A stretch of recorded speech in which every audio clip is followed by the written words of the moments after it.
Hello everyone. Today, I'm going to talk about Knownsec, which is our product, and how to protect your brand and protect your data. So I'm Byron, and I'm from Knownsec. Actually, we got a booth at the main hall, so you can visit us if you are interested after listening to our talk. Okay. So what will we going to go through today? So who am I? Some of the news in Hong Kong, and how to protect your system, and some of the professional service for experience sharing, like how to handle incident response case, and finally one of our products called brand protection. Okay, so about me. So you see me. Actually, this is me. Okay, so this is my WhatsApp avatar. So who am I? One of the CTF player, which I have been playing CTF during my university school, and I'm one of the HeCon speaker talking about fuzzing. HAOSCon speaker talk about how to play CTF and experience sharing. And I'm also trying to develop challenges these days, maybe 4 to 5 years already. And I'm also a CISS peer, so you will see my talks will go through some of the concepts of cybersecurity, like what kind of framework are we going to use, and why we should be catered on the security. Okay, and I'm also a cyber analyst, a security analyst. So you will see that I handled quite a lot of domains. So if you're interested in my job, so you can touch with me later time. Okay. And about Knownsec. Knownsec is a company that is founded in 2007 in August. So blah, blah, blah, blah, blah. I'm not going to go through all of this. But you see that actually we aim in the mainland China market a lot. And we have a very big company, and we also run a lab called Lab 404, which is a very good lab, and we do cybersecurity research a lot. That's why we have a lot of great products. Okay, so let's talk about some of the news in Hong Kong. So you see, Cyberports. Actually, Cyberports is one of the most famous company in Hong Kong, which allows people to have their startups in the in IT field. Okay, see. So you see that hackers demand 2.35 million ransom from Cyberport. So it is a very big case last year in Hong Kong, saying that how come a company that runs a lot of IT business was being ransomed and no one reports it. And finally, the data was leaked. Okay. And we have also some recent-ish news in Hong Kong. So you see that there is a college, which is like a university-like college, which is being affected, and a jewelry shop, which is also affected by the ransomware. So, and we tried to see if there are any leak data in the web, and yes, actually we found some of them. So you see that this is HKCT. So what HKCT is? This is the college called Hong Kong College of Technology, HKCT, which is a school being affected by the ransomware. Okay, and we try to find in the deep web, I should say dark web. We found a case in dark web saying that, hey, actually we find where this ransom was found, and some of the data, why the ransom group are telling us to pay the ransom, or that kind of stuffs. So you see that the news actually was quite old, right? To 2024 and in February. But the news found is in May. So actually we are a step further from the news reporter saying that, hey, we actually found this case already. Okay. So before I go deep into why we should use this kind of be prepared to check our data leakage. So let's talk about ransomware. So I guess most of you are very familiar with ransomware, right?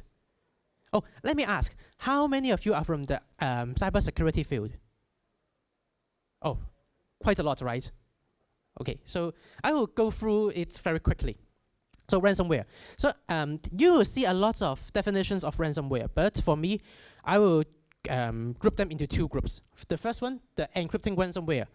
In short, they are just encrypting your data and ask for ransom. That's all, like WannaCry.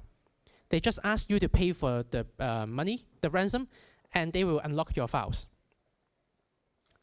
But the second one, it's called leakware or doxware. So this is a bit more complicated because they don't just lock your files. They don't just encrypt your files, but they will ask for ransom and blackmail you. Okay, so they will ask for ransom. If you don't pay them, they will expose your data to public, leak all the data out. So you see that for encrypting ransomware, it's fine as long as I don't pay the ransom, my files will be locked. And if I have backup, then that's fine. I can restore it, right? But for leakware, if I don't pay the ransom or pay attention to it, they will leak all the data out. That's why the leakware will be affecting more about your business. Especially you have a very big company and you already have a very good brand. Ransomware. So I have included some memes here. So just to keep your attention, right? So you want to fall asleep.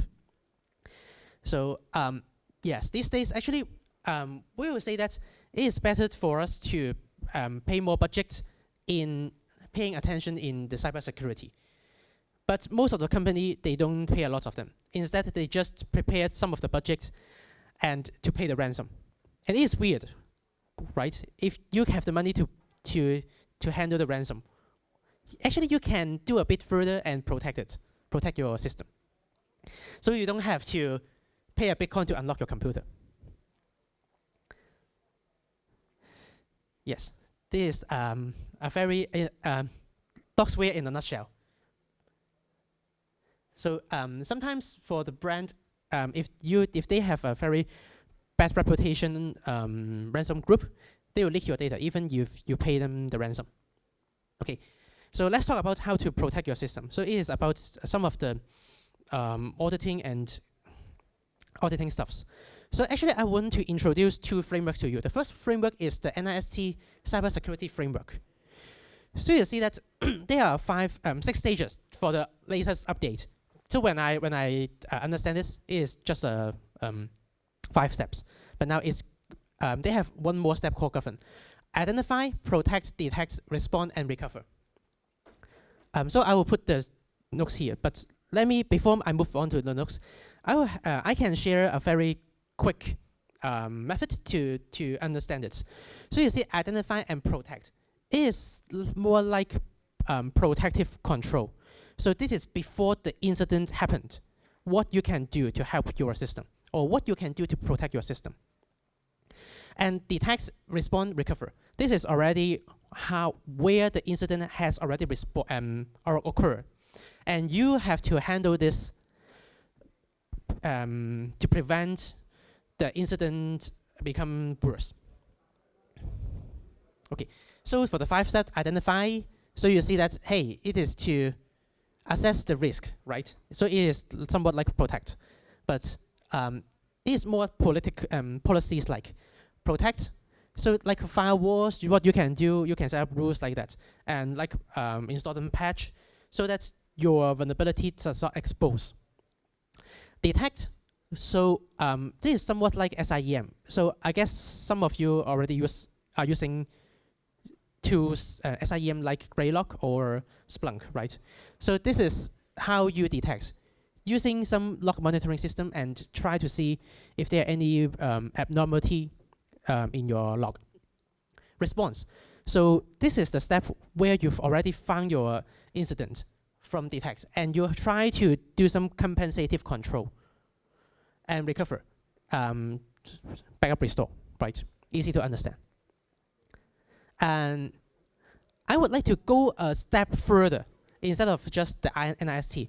This is we call Cyber Defense Matrix, and it's a bit new, right? I guess anyone of you heard of this? The CDM. Not much, right? So actually, CDM is a very good method for you to understand your company. What kind of protect you should do when you analyze your system? Let me show you how. So you see that identify, protect, detect, respond, recover. This is what we have mentioned in the NIST cybersecurity framework, right? Okay, so apart from the 5 stages of the incident, we split our devices into 5 main groups. Device, which is your endpoint; applications, your mobile app or your web app; network, easy to understand, firewall, that kind of stuff; network, router, switch; data, your user data or your application data, your database, that kind of stuff; and users, which is the end user, the people. Okay. So when you try to see your company, what kind of loophole you may have. So you can map all your existing protection or method into this matrix and see, hey, which box is the last method that I have. Okay. So use ransomware as an example. So I borrowed this matrix from AWS actually. Okay, so use ransomware as an example. So devices, your endpoint. How can you protect? So like applying patches, right? Detect. Antivirus, EDR. So you can do that. Networks, of course, firewall or even new generation firewall. Data protection, DLP. And for detect, data crawling. And the last, you do the backup. Okay, so you see that the data crawling is circles, right? Because we will talk about how you should handle if before you really have a ransom. So, if you have more ideas of how to fight with ransomware, you can tell us. Because I didn't include all of them when I prepared to my slides. I just come up with some common method to handle this. Okay. So for detect, where can you find your leaked data? So in case you may have a vulnerability or a loophole in your system, and you don't know that your data was leaked, so you need some methods to keep on seeing, hey, are there any data that I have been leaked in the public domain or in the dark web? So that is why we need some tools to handle this. Where can we find the leaked data? We can find the leaked data in like the dark web markets and forums. So if you have heard of the ransomware news, you must have already been seen of this diagram or picture, right? Every time when there is a ransomware news, you will see this avatar. And you will say, hey, there's someone selling this kind of data. But you never know unless the news reported. And I report the link. Okay. Also, you have some data leak sites forum, paste sites, which is like Pastebin, public cloud storage, yes, maybe, and social media. So apart from the forum that I've just shown, you can see that I also include a Trigona page here. So this is like they put some kind of notice on their main website to ask for the ransom. Oh, have anyone seen this Trigona block before? I guess no, but for Hong Kong, it is very common because I've mentioned the news, right? I've mentioned the cyberport news. So at that period of time, everyone is trying to monitor this site and see if our government is going to pay the ransom or not. But finally, no, they didn't pay it, and the data was leaked. Okay, so I guess most of you have already heard of dark web. So, must have to mention it very clearly. Surface web, this is what the web we do daily, right? And the deep web, which is non-indexed content, which is very hard to be seen in our through the search engine, like your internal system or yes, that kind of stuffs.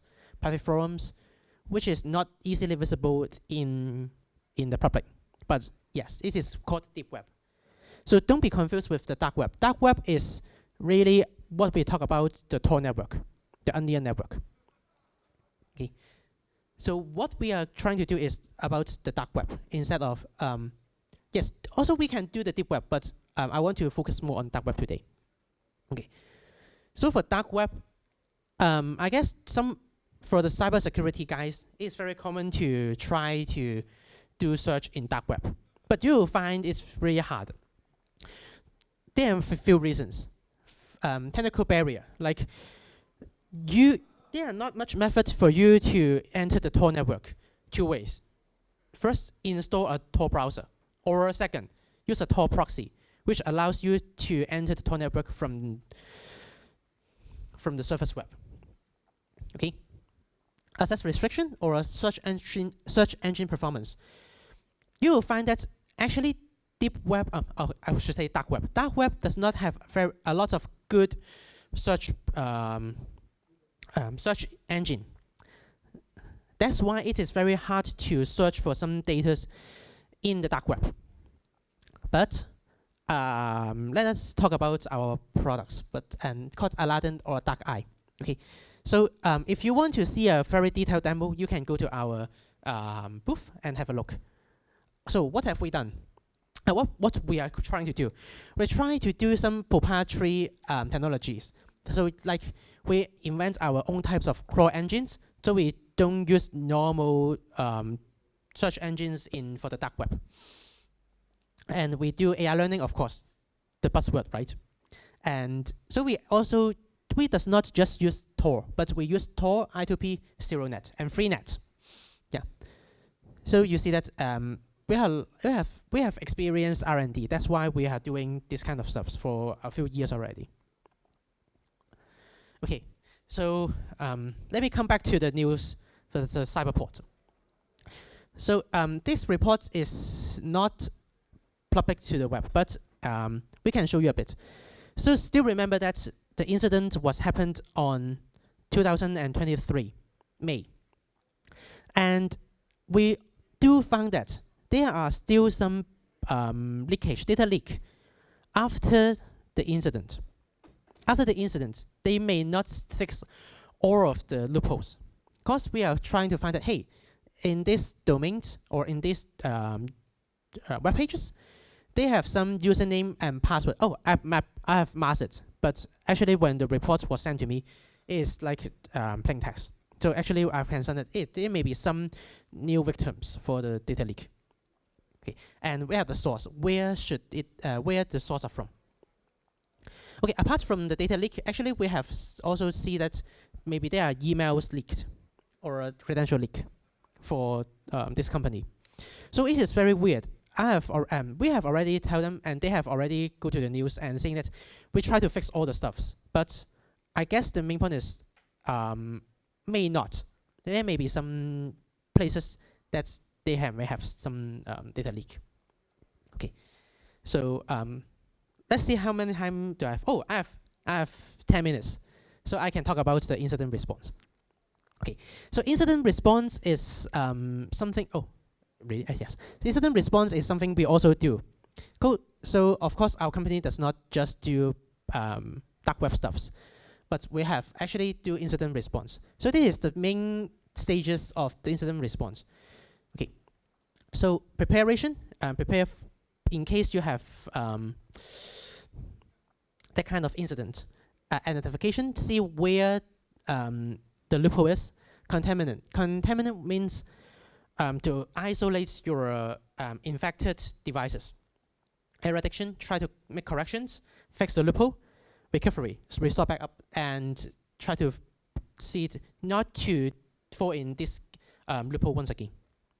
Okay, so experience sharing. Actually, what we are do, of course, we are not going to do T1 stuffs, but actually we do identification up to eradication. Okay. In our experience, we have helped some of the companies or even semi-governments. Oh, is it nearly the time? Oh, not yet. Okay. So what we have done, we have identified abnormal firewall logs.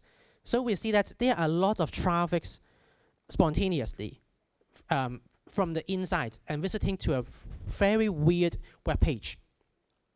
Okay. So it is not normal. Okay.